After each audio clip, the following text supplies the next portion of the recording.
Cricket here. Today's story time.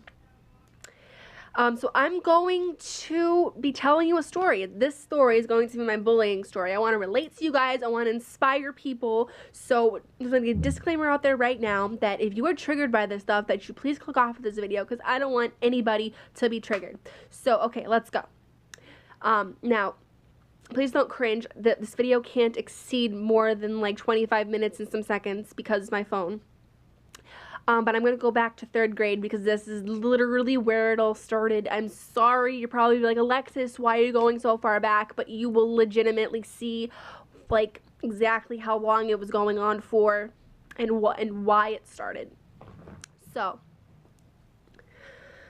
I'm going to point out that Renee's mother, the girl that I'm going to be talking about, she didn't think her child could do anything wrong. She thought that everybody was jealous of her child and that everybody was just jealous.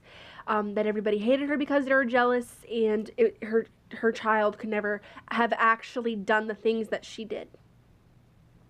So with that being said, here I go.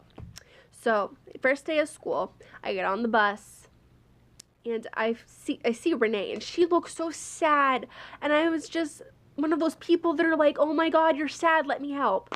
So I sat down next to her, and we ended up like best friends. We're like sisters. We were inseparable. Like inseparable.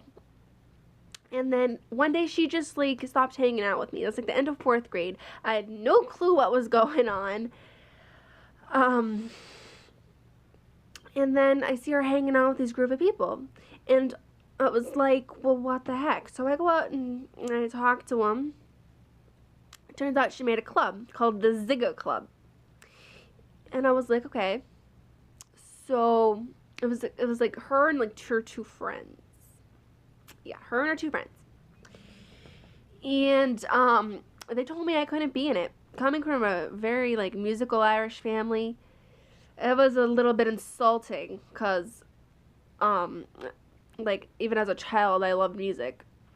And like you see why. I'm sorry, I'm like all over the place today. Anyways, I ended up just talking to people that I thought were my friends. And it turned out that some people decided that they were going to go to her and tell her I was starting rumors about her. Now, her and her friends on several occasions, like almost literally every day, had me in tears, hunted me down on the playground, wouldn't leave me alone.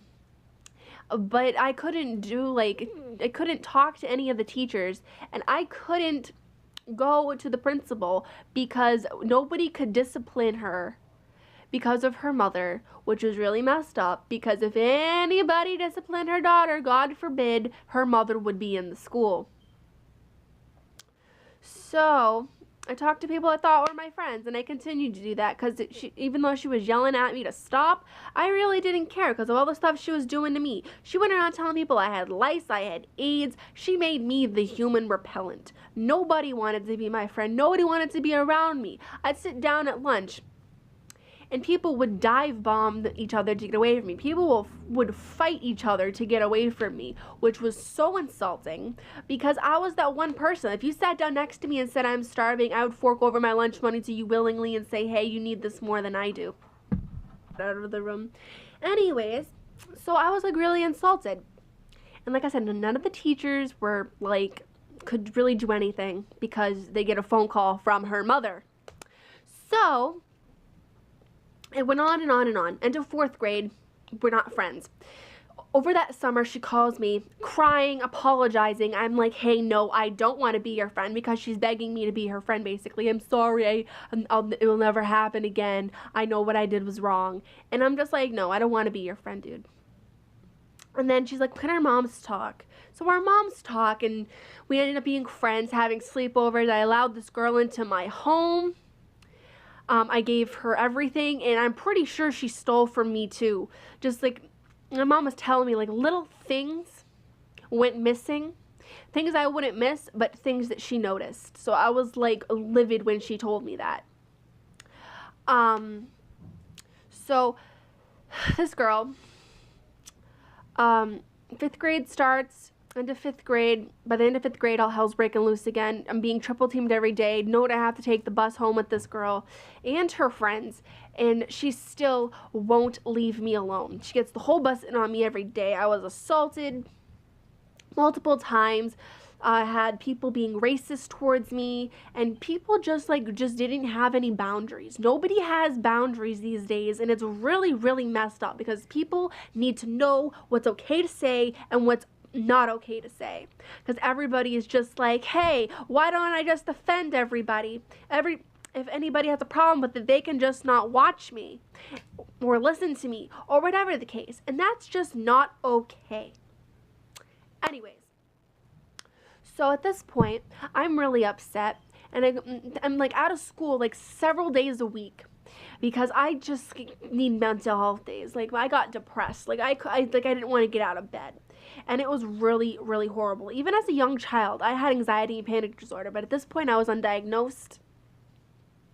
So 5th grade rolls around, like I said, and all hell breaks loose. All hell's already breaking loose, and one day I just started talking to one of my friends. And she said, I'm going to go talk to Renee. I said, please don't do that. You don't know what's going to happen. You don't know what she's going to do. And then her group of 12 friends decided to go along with her. Now this girl talks to Renee. Renee hunts me down. At this point, I'm hiding under the equipment. Her and her friends hunt me down. So I had like one here, and one here because of where I was hiding and how they cornered me. And they're all screaming in my face. Like one of them got like this close from my face. I mean, I am not exaggerating when I say she was this close from my face. Like she was basically spitting on me, and she was yelling in my face. You think, Alexis, why did you just punch her? Because I don't like fighting. I don't like drama. I don't like fighting. I don't have a tolerance for it. Anyways, so end of 5th grade, that happens, and then out of nowhere, like those people that were talking to her, they started on me. Renee starts in on me. Renee's friends start in on me. And then this really stickler teacher was just like, hey, what's going on? So Renee hollers out, well, she's starting rumors about me. Now this teacher sends us all to the principal's office. I mean, like 14, 15 of us to the principal's office. Now, I'm one of those really good kids. I help everybody. All my teachers remember me. I was one of those kids that the teachers remembered for being so nice and so caring and so kind. And I was being sent to the principal's office. Now, I was horrified. I didn't know what was going on. But at the end of it all, it was my fault and I got punished. It was messed the flip up, man. So 6th grade rolls around, and yes, I'm stupid, I gave her another chance, but that summer I ended up over her house. Now, I'm going to use this piece of paper to demonstrate what exactly happened. Now, there was this creek type thing. So, this piece of paper. So, pretend that right along here is a trail. Right along here is a trail. Here are the trees. Okay, I'm going to slant it because this is accurate. And then there's like rocks, and then on this invisible part here, there is a creek. Now, me and Renee, we were talking, and she told me beforehand, like, if you fall down there, you'll die. So, my stupid self decides, hey, I'm going to swing on a tree branch. And I start swinging because I do it all the time at home. And I fall. I legitimately fall. And I'm freaking out. I don't know what to do. I'm tumbling down the hill, rocks and dirt and everything. And I'm clawing back up. And she's just standing there laughing at me. Just laughing at me. And then she's like, oh, should I get some help? I'm like, you can try to help me. Excuse you. And she just was like, no. So at that point, I was just really upset, but whatever. We ended up back in her house, having popcorn, watching TV, playing with her guinea pig hamster things, and then I just went home. So after that, 6th grade rolls around, and New England winters and summers are really horrible because it's either extreme cold, extreme hot, and in the middle is like where the hurricanes and that kind of jazz comes in. So we felt really, really bad for this girl because she had to stand on the cold bus stop. So no, me and my mom did. We gave her a ride to school. And out of nowhere one day, my mom was talking to her, and she put her hand up to my mother like this and said, don't talk to me. Now, honestly, it was the snottiest, rudest thing I've ever seen from any kid, like, ever. And she was just, like, really, really rude. So my mom ended up dropping her back off at school, like, not back off, like, off at school, and then took me home. And then it all started again throughout 6th grade. But you know how, like, middle school girls are, where they're like, oh, when did you get your clothes, Goodwill, and that kind of stuff? It was, like, on steroids for me. Plus, the rumors got worse. And nobody wanted to be around me except this one boy. I'll never, never forget him. His name is Brandon. And he was my first boyfriend. And we dated for like a month, but people started going after him. And it was so horrible because I felt like he was suffering so much because of me. So I just ended it because I didn't want to see him hurt. And after that, I met my other guy friends, Joey, TJ, Travis, Dylan. And I honestly, they didn't care that I was the untouchable. They wanted to be my friend. And it was really, really, really, really, really amazing. And I can never thank them enough for being there for me. I mean, I love you guys. I mean, you guys are like my best friends. So at this point, this girl's still spreading rumors and stuff. And at the end of 7th grade, she moves. But I'm still left with all the stuff that she started. Now, I ended up friends with one of her groupies because that only groupie was the only person that would even be caught talking to me. And then this other girl came in, so I'm going to call them Rose and Tina. So they played off of each other. They treated me like their dumb blonde friend. If one was mad at me, the other had to stick their nose in and be mad at me too. And it just went on and on and on like that for years and years and years. And you know, after a while, when people are telling you how ugly you look, that you need boob implants, that you could be really pretty if you tried, always criticizing you, picking you apart, your clothes, your hair, everything you do and don't do, everything you say and don't say. And then they just go around talking crap about you behind your back. That is like the absolute worst thing. So high school starts. And I already had enough of them to begin with. My freshman year is when I was diagnosed with anxiety and panic disorder. And these girls just didn't care. They just kept going and going and going, and they only got worse. And I don't want to go into detail too much. But I will tell you, I was body shamed, and it was just the things that happened. Like, I was like borderline anorexic at one point. I was like almost 100. I was actually close to 119 pounds, and I was like real skinny. Like, I was like thin. And people were telling me, Alexis, you have to eat. And I was so like wanting to be accepted that I just wasn't doing that because I never had real friends. And I honestly thought at the time these girls were my friends. But my sophomore year, I finally had enough. Actually, I'm going to backpedal. So back to freshman year, I met this boy, and I'm going to call him Steve and his sister Candy. So Steve and Candy. And then their friend Marilyn. Now, Marilyn was one of those, I can steal your man if I wanted to kind of girls. So she did that 5 different times, and I stupidly kept giving him chances. And long story short, I just said, screw it, you can have him, real men can't be taken. So after a while, I started dating another guy. I'm going to call him Paul. Now, note at this point, Candy made a hate group. I hate Alexis group. And literally, it was about 20 people. And it was really, really horrible because the school legitimately could not stop them. They would not stop. If one got in trouble, the next one took their place. And it just kept going and going and going. So at this point, again, I'm the untouchable. Everybody knows me because of somebody, and it's really horrible having everybody staring at you and judging you when they don't know anything. So at this point, I'm dating another boy. His name, I'm going to call him Paul. Paul taught me how to stand up for myself. I walked away from all those people and to hang out with the magic card nerds and Paul because they treated me good. They treated me like a human being and like I had feelings. And then I met my friend Frank. He helped me through a lot of school. Like, honestly, I don't know where I'd be without my friends. You're probably thinking, oh, well, she's a hoe because she only hangs out with guys. Let me tell you, I hang out with guys because guys get how, like, awful girls can be. And they see that I'm an actual decent person and not everything everybody's like saying that I am. And honestly, I can guarantee one of these girls is going to see this video at one point and try to make a response video. And I'm just going to say, I never said your name. I'm only just telling a story. So at this point, the I Hate Alexis group is going all through middle school, and it's just middle school, high school, and it's not stopping. Paul moves 3 months into a relationship. Marilyn ends up moving.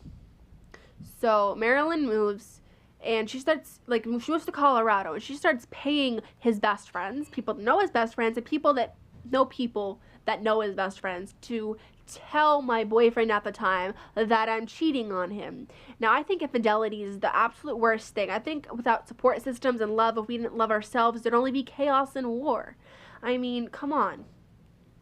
So I'm just not the kind of person that would do that to somebody. So at this point, my boyfriend at the time is just like, well, what's going on? And I'm explaining, and it was just really horrible because we dated for like almost 2 years, and we ended up breaking up. So fighting was kind of pointless. But yeah, so at one point, Tina actually moved, and then I was left with Rose, who I then told to shove it at the end of my sophomore year because I had just about had enough. She was literally making me look out to be a psychopath. She was making me look like I was explosive and mean to her, when in reality, she would, like, say horrible, degrading things to me and then act like it's funny. And then say things, oh, I had a mental breakdown and things like that. And it's like, I don't care if you're having a mental breakdown. I don't care. Like, I just don't. You need to, like, respect people because I was there for her for a long, long time, even though she crapped all over me. I was never not her friend, and I tried and tried and tried to keep being her friend, and she just kept freaking hurting me. Now I'm gonna backpedal again to freshman year because I feel like I need to say this. Marilyn and my friend, I'm not gonna say her name, but Marilyn and this friend had problems. My friend was pregnant. Marilyn didn't believe her. Now, I don't care if you guys believe me or not when I say this, but Marilyn got the toughest girls in school to push my friend there down the flight of stairs, and my friend lost her baby.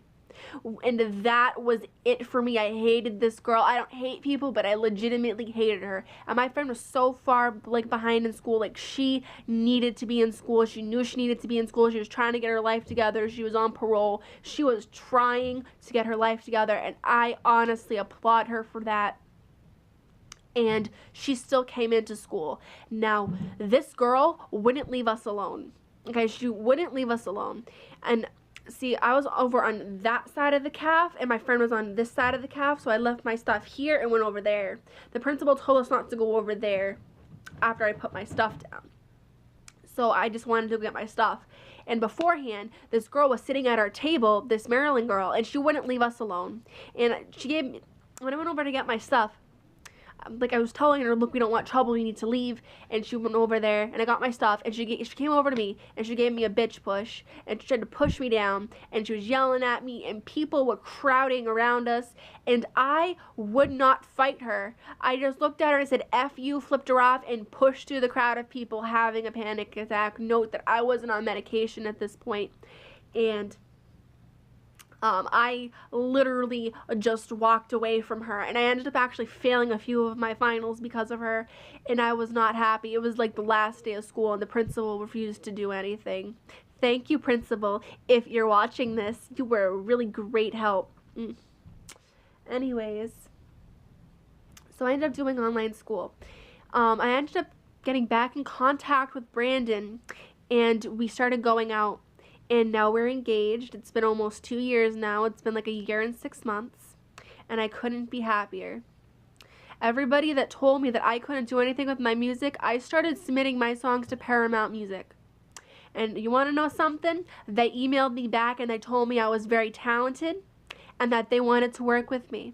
And they sent me a contract for one of my songs, and now they're currently making a demo of one of my songs. So literally everybody that told me that I couldn't do it and that I would never amount to anything and that all that other stuff, I did it. And you know what? I'm better now. I'm 160 pounds. I'm living my dream, and nobody can take that from me now. Honestly. So, I found this out last year, some really, really cute things that Brandon actually did. So me and Rose, back in 8th grade, are very obsessed with creepypasta. And we're reading the Jeff the Killer story. The next period, a guy in a white hoodie was crouching outside the math room. Apparently, like in the bushes. Apparently that was Brandon just trying to see if I was okay, trying to check up on me. He would go around to the teachers and ask if they had me in their class. And it was so sweet. Honestly, I didn't find out about this till last year. Literally, I believe in God, and so at one point I was like, I love telling the story. I was like really, really lost, and I said a prayer. I'm like, hey, I need some help. And like 2 days later, Brandon just like walked back into my life, and I was just like, this has to be a sign. And it's the most perfect thing. He's my first love. And I couldn't, honestly, my life is so good now. I have my own YouTube channel now, and everything is just going really, really well. I'm sorry that I'm like sound like that I'm on a whole bunch of caffeine, but like I said, or if I didn't say earlier, this is my like 78th time trying to make this video. But like I said, and a few more things, like I'm tiny. Like people would put me in trash cans. I was one of those people. I'd walk by somebody, one of those girls, and they'd like pretend that I smelled. I walk into a room, someone would say what smells like. I'm not gonna say the word, but you know what I was insinuating. I did a class project on bullying, and I had one of the one of the classes with those girls. One of those girls decided to like put down my project. Well, there's truth to every side. Like everybody has a truth. And I'm like, of course she'd say that. Of course she'd say that. And somebody would say, like at one point people would be like, oh, well, she's so nice. And one of those girls and her friends that like didn't even know me would be like, you're nice, Alexis? I'm like, yeah, I'm nice. And then the teacher was like, yeah, I thought she was nice too. And they're like, well, she's not. And they'd go on like tirades of my retaliations towards them for what they did to me. Because at one point I did get really, really sick of them, and I started doing stuff back. I didn't do stuff back often, but I did. What I'm trying to get at here is I'm not a saint. I had everything to do with the problem too, but for the most part, I was like the victim. They had to pull out the Amanda Todd bullying seminar several times throughout middle school, and these girls just still wouldn't stop. I mean, they just still wouldn't stop, and they didn't even report the bullying, which actually my mom found out and got the principal fired because the principal didn't want the school's numbers to go down. Well, guys, it's 23 minutes in, and I think I should end the video here. I love you guys. Please stay strong. You're beautiful, and I love all of you. Bye.